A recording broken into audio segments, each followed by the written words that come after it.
Okay, well this is early for a video blog.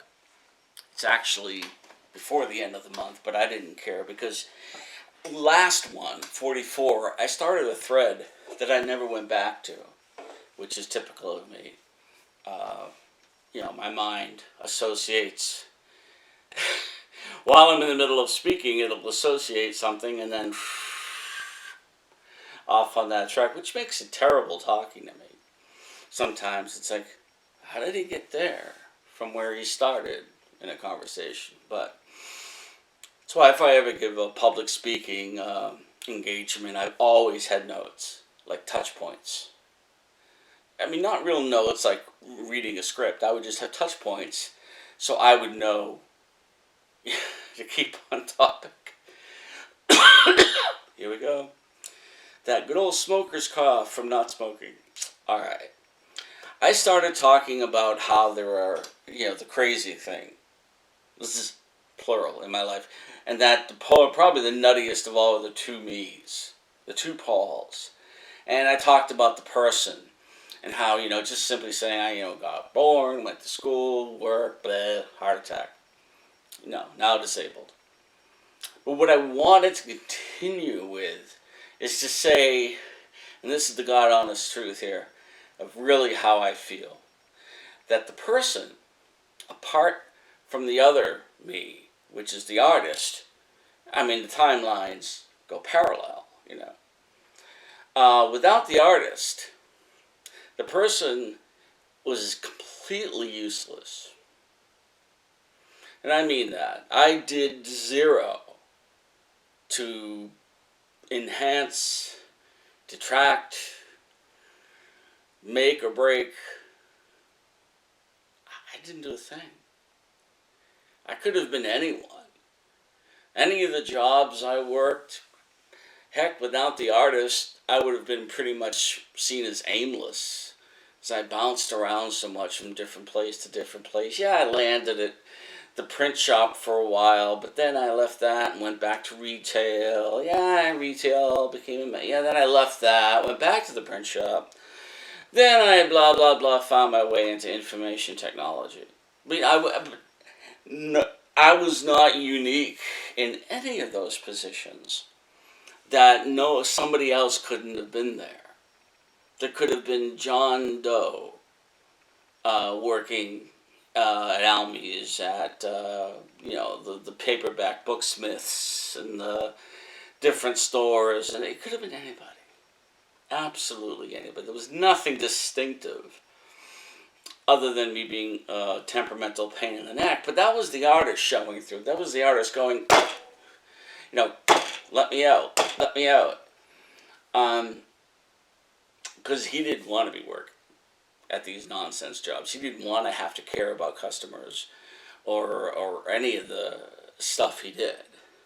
There were days when I would be setting type in the print shop, which actually I did more than just that. It was linotype, doing lead slugs for printing as well as rubber stamp. I would just be like, I do not give expletive about this thing I'm doing, that this person who's a notary public.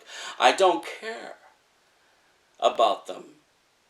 And yet here I am spending time out of my life getting paid, but still setting their name, making a lead slug so we can make a rubber stamp for their notary public. I didn't care. But I had to do it. I didn't care about any of the corporate stock certificates I printed. Not one. Didn't care at all. But because it was my job, I was forced to care.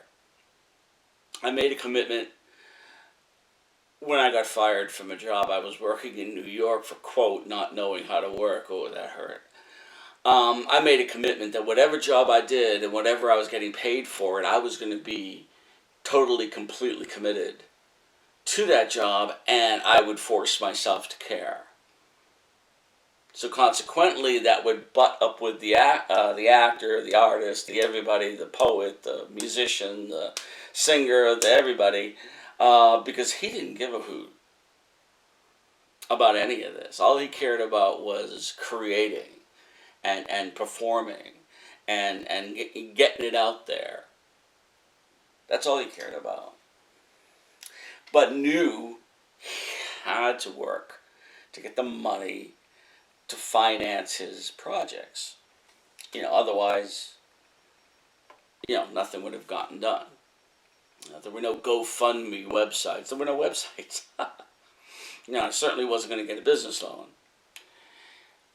But the point of it all is that without the artist part of me, there would have been no point to me.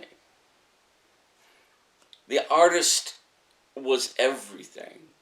It was everything. And that's why I gave it everything. That's why I gave it so much time. Why the jobs I worked up until information technology were all jobs I would have walked away from in 2 seconds if they had ever conflicted with what I did as a performer or as a recording artist or anything. I would have just left.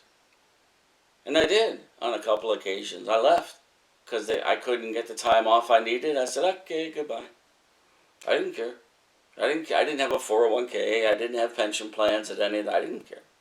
They were all idiot jobs in that respect. There was nothing to them. They weren't career jobs. I purposely avoided those just so, I wouldn't have something tied around, that I wouldn't have anything to lose by walking away. And like I said, I did.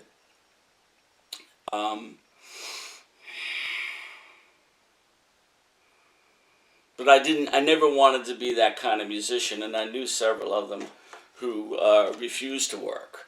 I should say, not just musician. If you're a musician and all you do is play the guitar, believe me, unless you're phenomenal and you know your stuff, like you've been a Berkeley student and you know your stuff and you can work with anybody, any kind of session work, whether it's jazz, blues, heavy metal, death metal, go back to playing Barry Manilow. If you can do it all and you've got that kind of talent, okay, you can make a good living getting in the right circles, getting into the studio work and stuff, or touring with people. You can, my friend Tracy Ferry, who's made a living, though he has had to work, regular jobs because he has a family. When times have been lean, he's worked regular jobs. But he's now the tour bassist for the group Boston, from the band Boston. And he was with Stryper. He was with, was it White Cross? Before that, he's been around for a long time. He's now, again, he's the tour bassist for Boston. And when not on tour, he has his own ministry. He's a Christian, not Catholic, but a Christian minister, which is phenomenal. I wrote him a joke post when I said, we can make a movie about you call it rock and roll minister.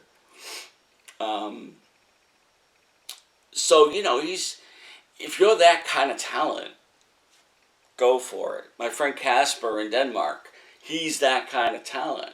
But he's married now and has a child, and he works as a music teacher in a school in Denmark. So he's still doing music, although, it's not out there under the bright lights. But he also has a band. He plays during the summer months with a band called No Juice. And they're pretty popular in Sweden.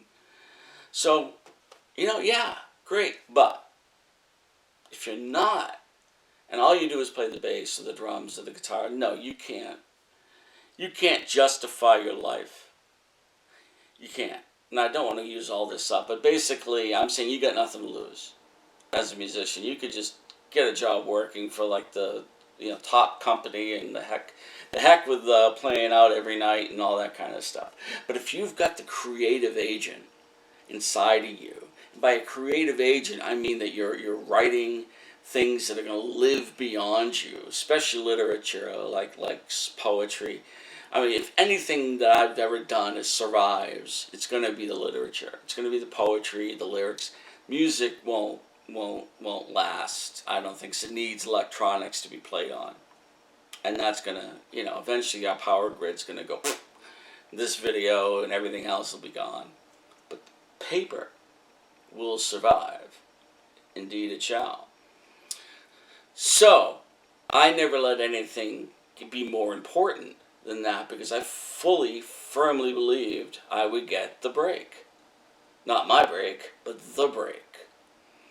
I just believed talent will out. Persistence would will out.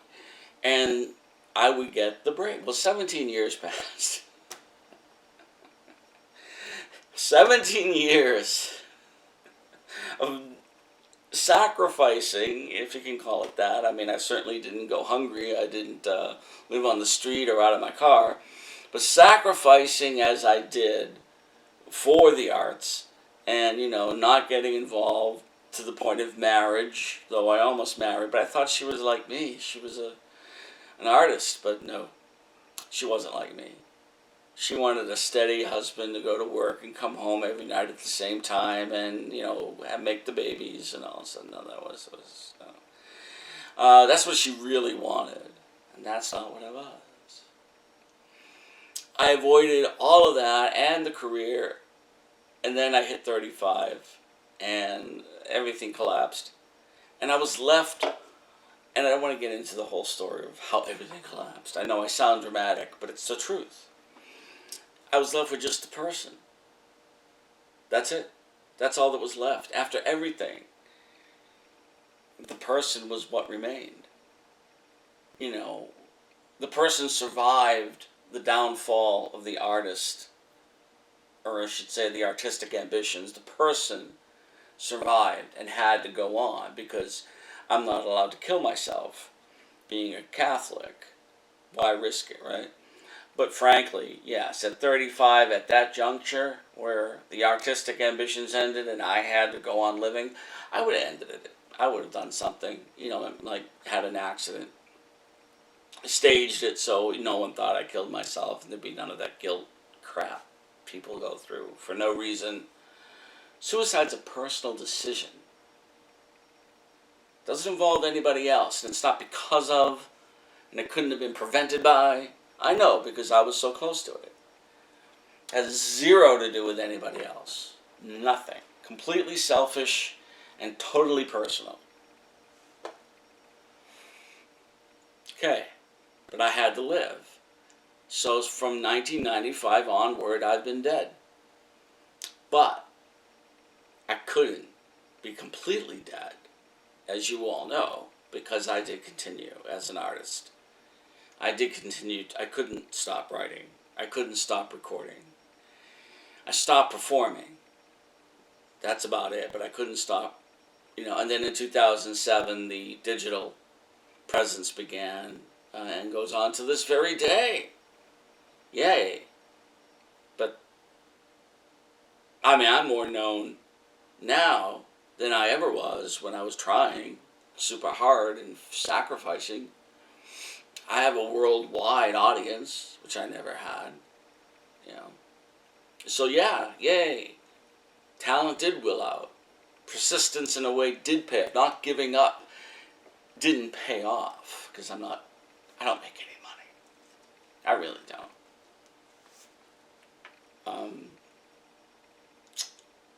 So the point of it all is, if I had just been the person without the artist component, there wouldn't have been any point to me. I can't think of anything that like I said, nothing, did I say that already? That I've prevented or caused or half the people I knew or have known, I never would. Part 2. Because I ran out of tape. Well, tape. As I was saying, I never would have met any of those people had it not been for being in a band or being in the theater group Stage 1 or being in the chorus or any of that. I never would have met any of them. So,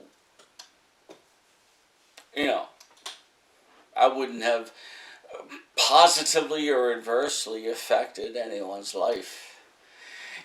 Jackson Browne has a marvelous song called For a Dancer.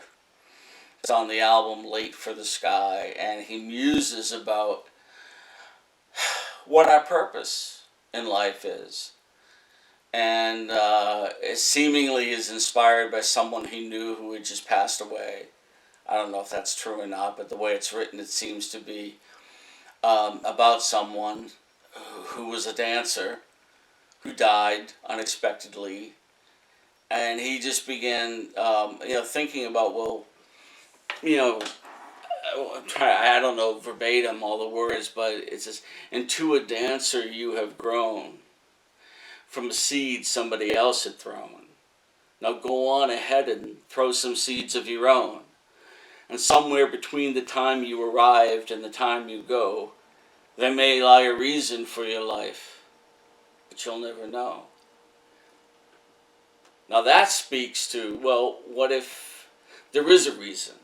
However mundane, there is a reason for everyone, whether they're a sculptor or anybody else. Who was it that said, it wasn't Peter Sellers, or it might have been Vincent Price. He talked about, no, it's Paul Lynde, actually the comedian Paul Lynde. He says, there are so many actors in LA, and there are also so many plumbers. He's something about, I'm not going to call an actor if my toilet doesn't work. I'm going to call a plumber. There you go. I mean, so what good is an actor, a musician, a writer, when it comes to those things? We're no good whatsoever, because we don't have those skills. We'll write you a poem, Mr. Lind, about your toilet not working. Here you go. Yeah. Roses are red, violets are blue. You can't go to the bathroom. Boo hoo hoo. No, you have to use your neighbor's John. Go on, get on. Ding-a-ling-a-long. I don't know. I just cracked myself up. But you look at things from another perspective completely. And being an artist is like being the village idiot, because you're really useless. Because you don't do anything practical. So for the 5 distinct talents I was given to this person, let's see if I can actually, I know there are 5 because I've done it in my head, but I'm now on film and I'll probably forget something. So you have poetry, acting, singing, and I'll say songwriting, right, singer, piano, songwriting, and filmmaking. And those 5 are the main 5 talents I was given. And I've used them throughout my life and career in various ways. I would have hoped, had those not been the gifts that were poured into the solution that mixed me up in the great beyond before poured into my mother's womb, that, oh, by the way, I had an older brother. His name, I don't know what his name, I don't know if they named him. This is in the days before they didn't name and make a big deal or even have headstones or any of that for stillborn children. My brother was stillborn. But I don't think he would have been my brother. The point I'm getting here is that had he lived and been born healthy and grew up, I don't think they would have risked having another baby. Certainly not as quickly as they did. It was very risky. First off, to have a pregnancy late in your 30s. Women, that was past the childbearing, into the red zone of, hey, this is dangerous to your health. So had he lived, I probably wouldn't have even been born. Would that have been cool, huh? And I hoped had he lived, would have been the kind of son my father would have appreciated. Football, super into mechanics, loved electricity, wanted to know how everything worked, and instead of me, I just wanted to know how to break appliances, which I broke several making movies. Trust me, I broke a radio and we threw a TV out the window of the living room, dining room rather. So that's all I cared about. I didn't care about fixing things. And he would have been a better son in that respect. And my mother wouldn't have gotten a sore arm holding the camera during the times before we were allowed to run the camera. Well, I was allowed, but nobody else was. Because my parents had this thought that if I dropped it, or, a family member dropped it and broke it, well, there's no conflict. They would just, either not replace it or replace it.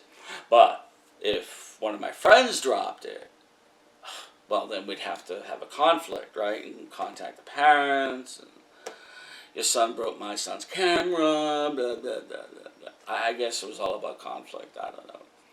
But it was really annoying. Because as we got older, there were many things I didn't want my mother to know we were filming. And I'm not talking about being naked or anything. I'm talking about language and just being of the era of Cheech and Chong meets the Marx Brothers were pretty much the comedies we made in those latter years. The Three Highballs, the team that I based on the old Three Marx Brothers, Three Stooges, Laurel and Hardy and all that. I had a great love for teams, comedy teams. So the Three Highballs were my comedy team. And all the elements from all the ones I loved were included into them. But then as we got, like I said, older and more, teenagery, in came the Cheech and Chong kind of humor, which I won't get into if you don't remember Cheech and Chong well. Sorry. So had I had those 5 other gifts like carpentry, electrician, car mechanic, auto body on top of being a car mechanic, and plumbing, and really into all of them as much as I was into the arts, like I became a certified everything of those 5 things. I mean, I think I would have had a much more practical effect on people's lives. I would have fixed their lights. I would have unclogged their toilets. I would have done this and built that. And I could have done it all, depending on who I worked for. I could have freelanced as anything of those 5 talents that always are going to be in use if you keep up, and make sure you keep recertifying. Or starting my own business from my personal experience with that, no, I probably would have thought of it. Or maybe gone into business with somebody. But you can't do everything yourself if you want to have a good, big running business. So I would have hired all 5 surrogates for me, but made darn sure that they did things the way I wanted them done and expected them to be done, Rule with an iron fist. Or work for a company that put all those talents to use. And, been their go-to guy until I retired. I think that would have been, and then of course married. I would have absolutely married. Probably would have married the girl that I would never have met her because I wasn't in stage 1. I wouldn't have met her. I never was in the theater group. I would have met somebody. Married, kids, turned into my father, probably. At least as far as, raising a kid. I don't know. Maybe I would have been different. I don't really know. It's hard to say. It's that big, I don't know. The big what if. So I've just made an argument for artists being the only people that matter, and then saying, no, artists don't matter at all because they don't do anything practical, and it'd be better off to be a carpenter. So I've just, I feel successfully argued both sides of the person versus artist. You put them both together, you get a friggin' mess. And that's what my life has been. A mess. A twisted, like steel beams that are exposed to so much heat that they bend and twist into weird shapes. Yeah. That's been my life. Because I never belonged anywhere. I didn't belong in any of the places I worked. I was always an oddball. I may have done my job correctly, and I may have been dedicated to it, like I said, because I never wanted to be thought of as somebody who, A, sponged off someone else because they're a musician or an artist. That's just, no, sorry. And I never wanted to be looked upon as a slacker, somebody who didn't do their job, they just sort of BS their way through things. So I put energy towards what I did, but I never belonged. I couldn't make myself fit anywhere. Even among musicians and artists, actors, I didn't fit. Because most of them are frankly lazy. And they use music or acting as an excuse not to really do anything. Or not to take life seriously. And I took things extremely seriously. As a musician, when I worked like for the first time with a band, no, actually it wasn't my first time because I had a band with other actors and musicians, so I love these gloves. These are my driving self-defense gloves. There's metal shot right here. They're like brass knuckles, but they're also harmless driving gloves. Don't mess with me if I'm driving. Anyway, whee! Where was I? I don't know. I got sidetracked into my violent side. See, I have that in me. Had I not, had an outlet, like banging nails would have been an outlet, or sawing wood, or unplugging toilets, singing, you're really someone's face, Like the piano, you are really someone's face. I'm pounding on the drums or on the piano. I probably would have been in jail a very long time ago for having murdered somebody, beaten them to death, or crowbarred them to death, or whatever. I don't know what phenomenal point I was about to make. Probably nothing. This has already gone way longer than anything because I popped the thing in again. So I had another 14 minutes to bore you. I guess all I want to say is that I will talk about everything else in November. What's going on. I mean, nothing has changed. Excuse me. But for the last week leading up to Halloween, speaking of arts, the 1975 production of Frankenstein that I made way back when I was a lad of 14 will be uploaded to the Tait artist page on Facebook.